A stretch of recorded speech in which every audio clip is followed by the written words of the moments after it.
ನೋಡ್ಲಿ ಅಂತ ಕೇಳ್ತಾರೆ. ಹೋಗೋಣ ಆಯ್ತು.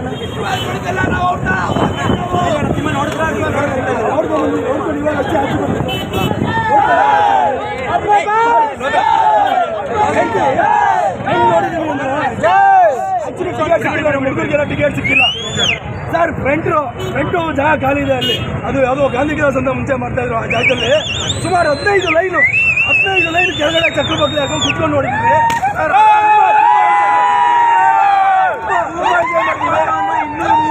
ಸರ್ ಯಾವ ಹೊಸ ಫಿಲಮ್ಗೂ ಕಡಿಮೆ ಇಲ್ಲ. ಆಗಿನ ಕಾಲದಲ್ಲಿ ಅಪ್ಪು ಇನ್ನೂ 20 ವರ್ಷ ಆದ್ಮೇಲೆ ನೋಡಿದ್ರು ಇದು ಟ್ರೆಂಡಲ್ಲಿ ಇರಬೇಕು ಆ ಥರ ಒಂದು ಫಿಲಮ್ ಮಾಡಿದ್ದಾರೆ. ಯಾವುದೋ ಫೈಟ್ಸ್ ಆಗಲಿ, ಸಾಂಗ್ಸ್ ಆಗಲಿ, ಡೈಲಾಗ್ಸ್ ಆಗಲಿ ಪ್ರತಿಯೊಂದು ಯಾವುದ್ರಲ್ಲೂ ಕಡಿಮೆ ಇಲ್ಲ ಸರ್. ಈಗ ನೋಡಿದ್ರು ಅಪ್ಪು ಅವರ ರೀ-ರಿಲೀಸ್ ಅನ್ನಿಸ್ತಾ ಇಲ್ಲ ಇದು. ಅಪ್ಪು ಅವ್ರದ್ದು ಹೊಸ ಫಿಲಮ್ ನ್ಯೂ ರಿಲೀಸ್, ರೀ-ರಿಲೀಸ್ ಅಲ್ಲ ನ್ಯೂ ರಿಲೀಸ್ ಇದು. ಕಮಿಷನರ್ ಬೆಂಗಳೂರು ನಮ್ದು ಲೋಕಲ್ ಅಪ್ಪು